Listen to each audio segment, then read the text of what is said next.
Kareem Hunt looked awesome on Monday Night Football, but should you be buying him in your Dynasty League, even if it's only a one-year rental? All that and more in this episode of the Locked On Dynasty Football Podcast.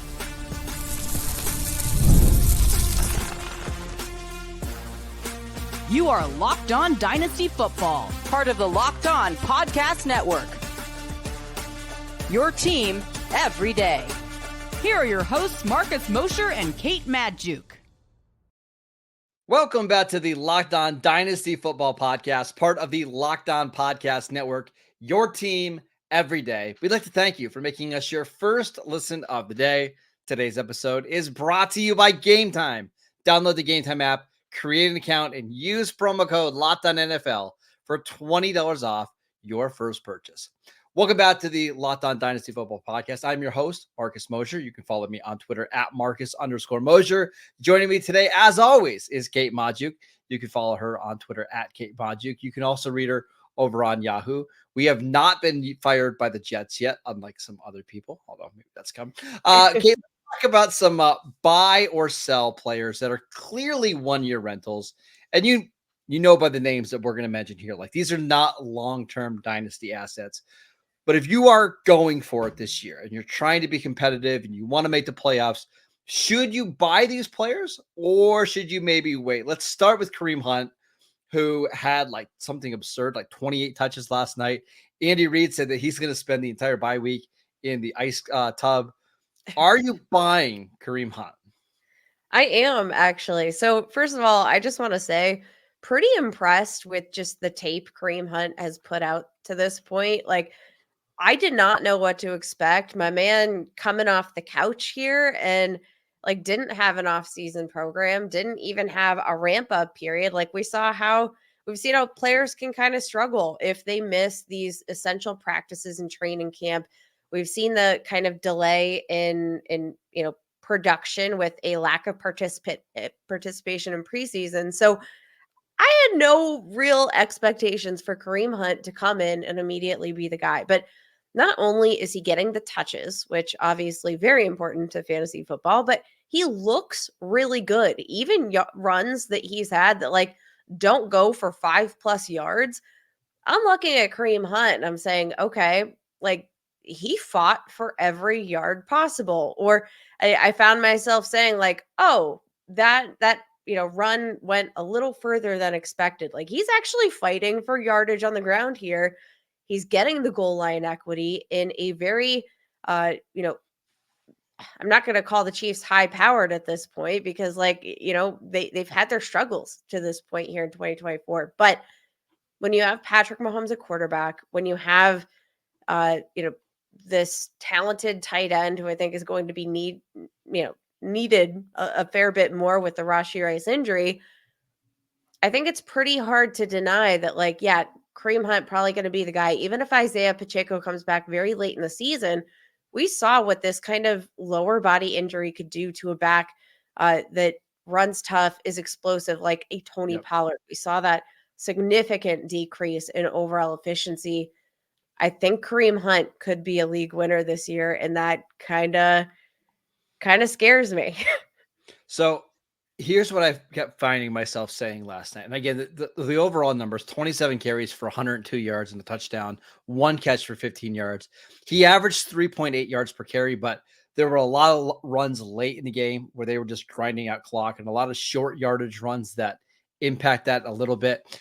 He looked a lot better than the box score. Well, and that was the point I was going to make, is that to me, when I was watching him run, I'm like, oh, this is somebody who is adding value to the Chiefs offense rather than just a replacement level player like we saw with Carson Steele or some of the other running backs. Like I thought he actually looked like breaking tackles, making good moves, following the blocking. My only concern with him, Kate, is like if they're going to give him 27 touches a game, which they won't, even if it's like 20 touches a game, I really am concerned about what Kareem Hunt's going to look like by the time we get to Thanksgiving. Like, I'm not sure his body can handle that type of workload. I think that's a fair circumstantial question here. And especially given the fact, like I said, didn't have that period of conditioning ramp up, right? He's being thrown right into it.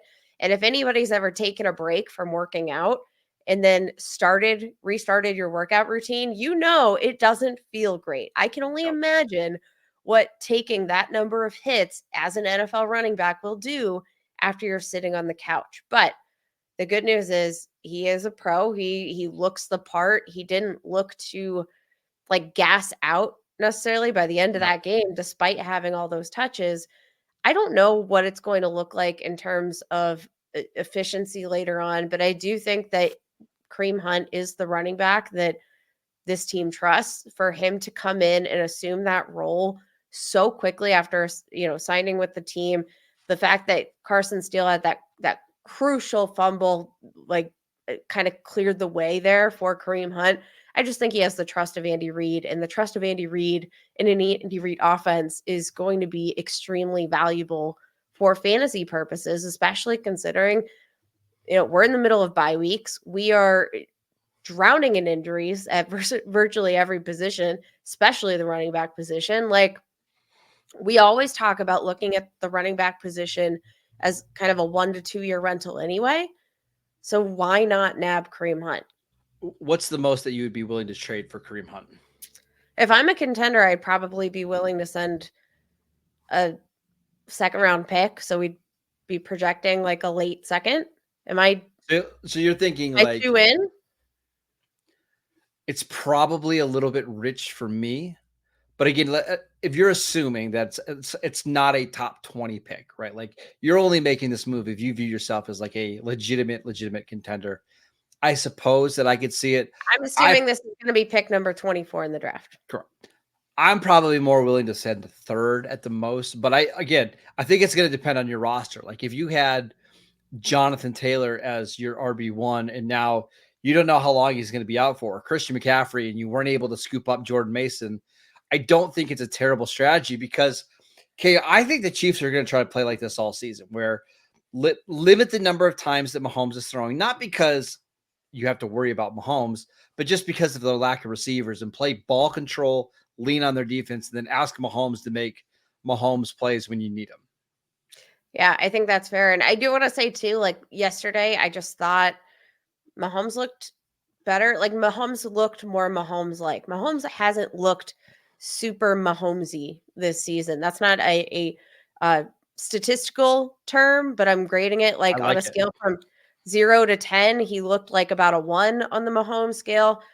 I felt like he was eking closer back to that, 7-8 period where, he just looked like more of the playmaking version of himself. Part of that, I think, also is just like that involvement right off the bat from a Travis Kelce, who I do think just has this innate chemistry with Patrick Mahomes that nobody can beat, right? Like, and he has that ability to extend plays. You saw the little like shovel pass sideways, the lateral to extend the play. They practiced it in practice, and guess what? It came up in the game tape.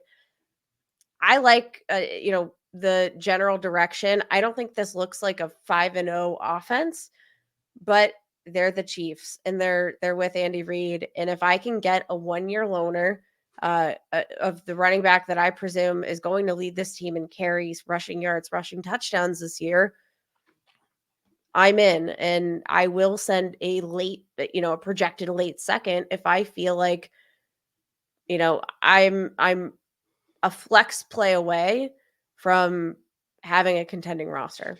You know what was fascinating about the usage at the running back position last night? Kareem Hunt, 27 carries, Mahomes, 6 carries, Carson Steele, 5 carries. Samaje Perine never got a touch he never got a carry. Like, it's just so clearly that, like, Andy Reid trusts Kareem Hunt the most out of all these running backs. And that's probably what they're going to do going forward until Kareem Hunt breaks down, or maybe until they can get to Isaiah Pacheco. But it seems like this is Hunt's backfield. We should mention the Chiefs have a bye in week 6. Week 7, I believe they play the San Francisco 49ers. I'm going to assume that Andy Reid's going to figure out some things on this offense. I don't think it's going to be like the Tyreek Hill level offense or anything like that, but some way for this offense to be more effective in the red zone, because that was a major issue last night. I just trust that Andy Reid, Mahomes will get this offense playing back at a average level. Yeah, I think all of that is fair. And if I can have the running back on an average, even average Kansas City Chiefs offense, Sure. I want it. And I think Kareem Hunt looked like the real deal. Like I said, looked better than that box score would indicate just based on the situational football that they were executing. And I do think they are going to try to continue to lean on that run if Kareem Hunt can withstand the carries, which TBD. So, Kate, I want to actually stay in Kansas City. We're going to talk about Rico Dowdle in segment 2, but I want to talk about your guy, Juju Smith-Schuster, who had a massive performance on Monday Night Football. Can he keep it up in the Rashee Rice role? We will get to that next. This episode is brought to you by FanDuel. Hey, NFL fans, you can start the season with a big return on FanDuel, America's #1 sportsbook. So when you get the hunch in the middle of a game that, hey, this game's going to break this way, or I think that the over is going to hit, you can check out the latest stats, view live play-by-play, and so much more on the same page where you place your bets. You'll get started with $200 in bonus bets guaranteed when you place your first $5 bet. We've got a fantastic slate of games in week 6, including an awesome Thursday night game between the 49ers and Seahawks. We've got some big divisional games. We've got Jets Bills, which all of a sudden is fascinating on Monday Night Football. So go make your first $5 wager, and then you'll get $200 in bonus bets that you can use on anything from money lines, point spreads, futures bets, which you know I love, all on FanDuel.com, America's #1 sportsbook. That is FanDuel.com. This episode is brought to you by Hillsdale College. Time is our most precious commodity, so don't waste it just scrolling through the same mind-numbing content for hours and hours and hours. How can you spend it wisely to improve yourself? Well, we've got a solution for you today. Our sponsor, Hillsdale College, is offering more than 40 free, that's right, free online courses, including Constitution 101, Introduction to Free Market Economics, The Great American Story, The Rise and Fall of the Roman Republic. And then one of the ones I've been listening to is a literature course on Charles Dickens and the Christmas story that everybody knows very, very well by now. I love all of the courses. They're so much fun. Go right now to hillsdale.edu/lockedon to enroll. There's absolutely no cost, and it's easy to get started. That is hillsdale.edu/lockedon to register. hillsdale.edu/lockedon. Welcome back to the Locked On Dynasty Football Podcast. We'd like to thank you for making us your first listen of the day. We are discussing whether you should buy or sell these one-year rentals. And Kate, I want to ask you about Juju Smith-Schuster, who had a huge game, 7 for 130 on 8 targets, including a 50-yard reception. Are you buying Juju? I'm not. And this makes me sad, but I'm going to be honest. My point of hesitancy has not been Juju, the player, right? I think Juju is a very talented wide receiver who, unfortunately, injuries kind of derailed his career. That was a whole reason that the Patriots said that they were releasing Juju, that he wasn't fully healthy. They want him to focus on his body and what he's capable of doing. We saw it on that 50-yard touchdown. I was watching and I said to myself, he looks so dang slow. He looks big, like not fat, but he just looks muscle bound. And I think it's a good trade-off for him, right? Like he clearly doesn't have the quickness and speed anymore. So he's built his body up to be like almost like a big tight end, where he's just going to try to out muscle you and bully you for the ball. I think that's totally fair. And I do think that a lot of what he was doing well in this offense here, obviously knows the Andy Reid system, familiar, has spent time with the organization before. So all of that's a huge plus, right? But when I'm looking at a wide receiver, especially one coming off a big game like this, I do want some longevity. Wide receiver is a position that historically we can find more substitutions. There are times where I'm in need of a ridiculous spot start, and I go in and I find Darius Slayton, for example, on the waiver wire in my dynasty leagues. If I'm in a desperate mode, I can go and I can find some of these players available just because wide receiver is, sometimes more luck, sometimes more just widely available because more of them, start and get snaps within the course of a game than the running back position does. I I'd rather just kind of steer clear. I don't want to get too caught up. Even Mahomes in his post-game interview said, like, this is going to be kind of a committee approach, like all Yeah. hands on deck Bingo. here in the replacement of Rashee Rice. Juju stepped up beautifully, but I'm not buying into the consistency of the role, even if he does have some boom weeks. And I'm not buying into the fact that like this is the Juju of yesteryear, because watching him, he looks like a different player, a player who can play a role, but he looks like a different player than he was several years ago with the Steelers. I do think Juju is going to be useful for the Chiefs moving forward. And I think when they get into some of these big games, that is the guy that Mahomes is going to trust. Now, he trusted him at the goal line yesterday. The throw was a little bit behind him, but the ball popped up in the air. It was intercepted. I do think he's just going to be part of this role. And some weeks it's going to be Xavier Worthy. Other weeks it might be McCole Hardman. Maybe it's a Travis Kelce week every now and again. I still believe they're going to add some type of pass catching option. So I agree with you. I think Juju is going to be a big part of this offense, but there's no way that you can trust him week in and week out. He also has this knee thing that'll just pop up and he'll miss 2 games because it's like bone to bone on his knee. There's not a lot of cartilage there. So I'm rooting for Juju. I'm pulling for Juju, but he is not somebody that I'm going out and trying to buy. I did want to Wishing him ask. good Juju, would you say? Yeah. That's a No? dad joke of all dad jokes. There you go. Okay, let's go to the Dallas Cowboys. I want to talk about Rico Dowdle, who is a 26-year-old running back, a little bit of a journeyman, but has spent most of his career on this Cowboys roster. Had his breakout performance against the Steelers, 20 carries for 87 yards, including 2 catches for 27 yards and a touchdown. No other running back on this team got more than 6 carries. Zeke, 6 for 17. Are you buying Rico Dowdle as like a every week RB2 for this season? I'm not, and this is specifically why I know this might seem kind of counterproductive, because we just are counterintuitive, because we just had this conversation about Kareem Hunt. But the way that Andy Reid played out this game with, Patrick Mahomes, with the running backs, he funneled through the run because of, I think the losses that they had at the receiver position. That's just not the nature of the Dallas Cowboys, right? Yeah. And I want your opinion on this, but my gut instinct is to say no, thank you, because primarily at the end of the day, maybe if you're not going up against Joey Porter, the Pittsburgh Steelers defense, you are going to focus the majority of your games through the passing attack, through Dak Prescott, CeeDee Lamb, through your number of pass catchers, Jake Ferguson. Like, there are, I think too many reasons that they've given us to believe that the true story of the Dallas Cowboys is what happens through the air and not on the ground. Yeah.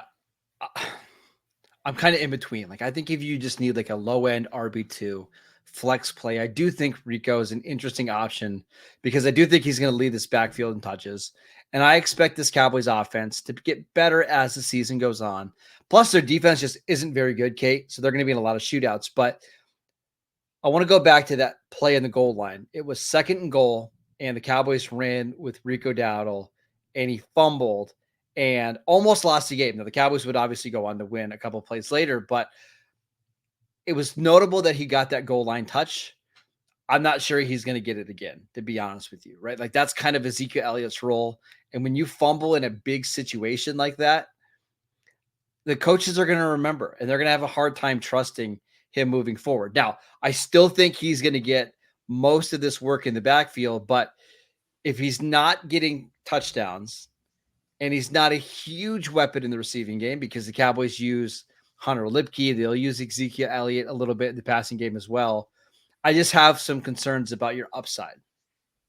Yeah, and I think all of those concerns are fairly legitimate. Even this touchdown here was a touchdown, in week 5 was a touchdown through the air. Like, you cannot bank on those every single week at the running back position, especially for a player who's had 14 total targets all season long. And, Yeah, the goal line role definitely going to be something, to monitor moving forward. Rico Dowdle, 3 red zone carries this year.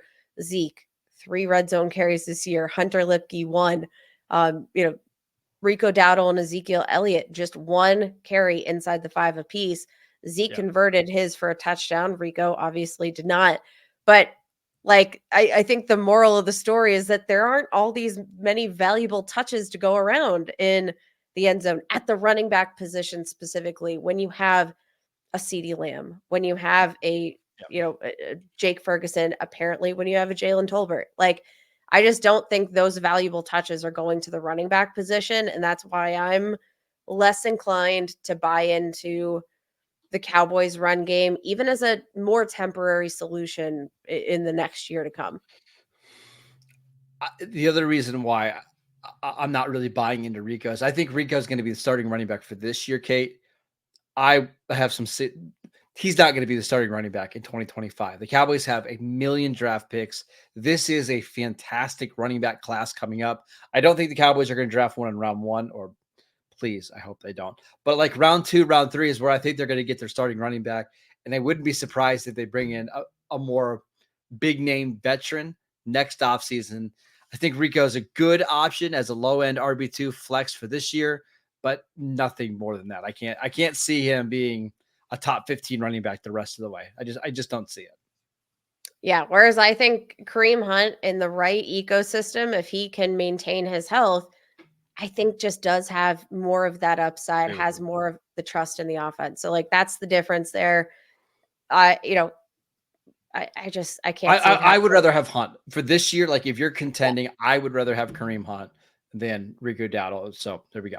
Let's talk about a wide receiver whose head coach was just fired today. Let's talk about Allen Lazard and whether or not you should trust him moving forward. We'll get to that next. This episode is brought to you by Gametime. I absolutely love Gametime. I wish I would have used Gametime now for the Sunday night football game between the Steelers and Cowboys. I would have hated to sit through that rain delay, but it would have been fun to be there for that game. Gametime has a new feature called Gametime Picks that makes getting tickets for your favorite live events even easier than ever before. Gametime Picks filters out the fluff to show you only the incredible deals on great seats so that you don't have to waste your time searching through thousands of tickets. One of the things I love the most about Gametime is that you get a panoramic view of your seat in the app before you buy. So I like sitting in the end zone, but I don't want the goalpost to be in my way. So I like to be off-centered a little bit. Gametime will help you make sure that you get the tickets in the seats that you want. They also have the lowest price guarantee, or Gametime will credit you 110% of the difference. Take the guesswork out of buying tickets with Gametime. Download the Gametime app, create an account, and use promo code LOCKEDONNFL for $20 off your first purchase. Terms apply. Again, create an account, redeem promo code LOCKEDONNFL for $20 off. Download Gametime today. What time is it? Gametime. Welcome back to the Locked On Dynasty Football Podcast. We'd like to thank you for making us your first listen of the day. For your second listen, go check out the new Locked On NFL show with 2 shows every single day. First, in the morning, we've got Tyler Rowland, who will kick you off with a double shot of NFL espresso. Then stop by the barbershop with Tony Wiggins for some real NFL talk. Find Locked On NFL on YouTube or wherever you listen to your podcasts. All right, Kate, this last one is probably the grossest of them all. Allen Lazard is a top 20 receiver through 5 weeks in our fantasy leagues. Now, Robert Saleh's gone, which means Aaron Rodgers is the head coach. Well, kind of. I mean, basically. Right? So, can we trust Allen Lazard moving forward if you need a 1-year rental? I hate myself for saying this, but I think we can. I don't know. Maybe I'm totally bonkers, and maybe I'm just absolutely delusional. But I'm really trying to be level-headed about this. Allen Lazard is in the circle of trust for Aaron Rodgers, and I don't know why. Maybe it's because they have that innate chemistry. We know how seriously Aaron Rodgers takes that chemistry and that ability for him to just throw you the ball and know you're going to come down with it, right? That's important to him. Allen Lazard currently leads the Jets in end zone targets, has 3 on the year. Tyler Conklin ranked just behind him in second. Meanwhile, Garrett Wilson, Breece Hall, Mike Williams each have one of their own. So, like, the fact that Allen Lazard is the wide receiver one for Aaron Rodgers when it comes to those most valuable targets in the end zone just tells me so much about where Aaron Rodgers' head is at in terms of trusting that he's the guy that's going to come down with the ball. Now, it does rank second on the team in total targets, second on the team in receptions, just 52 fewer receiving yards than Garrett Wilson himself. Like, I think that the role he has, even if it's not one that we want him to have, is an exciting one because Garrett Wilson is not going to have 22 targets every single week. This one I struggle with, Kate, because there's a possibility of a Devontae Adams tweet coming down at any point where we find out the Jets trade for him, right? Yeah. I also think as we get further on in the season, Mike Williams should get healthy. On the flip side of that, Mike Williams has a hard time staying healthy. So maybe if Mike Williams isn't in the picture, maybe we see even more targets to Allen Lazard. I also have to assume that Malachi Corley is going to have some kind of impact, right? I know he was a healthy scratch last week, but I do feel like he's going to become part of this passing attack. And then there's the run game, which has been non-existent. Like if there's any kind of upside here in the rushing game, maybe that's when we see less passing attempts from Aaron Rodgers. I'm not opposed to Allen Lazard, but I would feel icky about giving up draft capital for him. Yeah, I don't think you should give up any significant draft capital. I'm, saying I'd probably send a late third, fourth round pick. But I think like in a full PPR scoring format, you might be doing yourselves a solid favor. He's a guy that like any given week, I think you can probably throw into your flex and you're going to get a solid number of points. You might even have a top 15 week out of him just because of that innate rapport that he has with Aaron Rodgers. You mentioned Mike Williams and what he might bring to this offense once he's a little healthier. I totally agree with you. Like Mike Williams, seems like an intriguing upside play, but also isn't a guy that is in Aaron Rodgers' inner circle of trust. Like he's just not there yet, period. Like they haven't had enough reps to make that happen. They haven't had enough reps to build that rapport. Malachi Corley kind of scares me a little bit, a player that both of us really liked in terms of his ability after the catch. I thought, he's potentially this guy that could come in and they generate touches for him in this offense, just get the ball in his hands, let him do whatever afterward. But I also think to myself, okay, so Aaron Rodgers, effectively the offensive coordinator, right? If he wanted Malachi Corley active, I think Malachi Corley would be active. Yeah. And that kind of freaks me out a little bit when it comes to Malachi Corley. This is just me going vibes based here, but like which is fine. I also think there's a chance he just scores 12 touchdowns this year, and you don't feel great about it, but he gets so many red zone and end zone looks like yes, you have no choice but to start him. I would if we're trading assets for somebody to help you. The order for me would go Kareem Hunt, Rico Dowdle, Allen Lazard, Juju Smith-Schuster. What about you? I'm going to go Kareem Hunt, Allen Lazard, Rico Dowdle, Juju Smith-Schuster. So we're close. I just think that Allen Lazard is a dude that, again, not because I like Allen Lazard as a wide receiver, not because I value him highly, but when it comes to him earning targets from Aaron Rodgers, that is apparently a thing that he's good at doing because he has the trust of Aaron Rodgers, which is a pretty valuable thing to have because he is a man that he's Aaron Rodgers. He's kind of that's all that needs to be said. He's Aaron That's Rodgers. all that needs to be said. Like if you have, encompassing. once you have the trust of Aaron Rodgers, there is nothing that you can possibly do wrong to deter his loyalty for you. And Allen Lazard has it. So that's kind of where I'm at with this. TBD on like how this offense looks moving forward.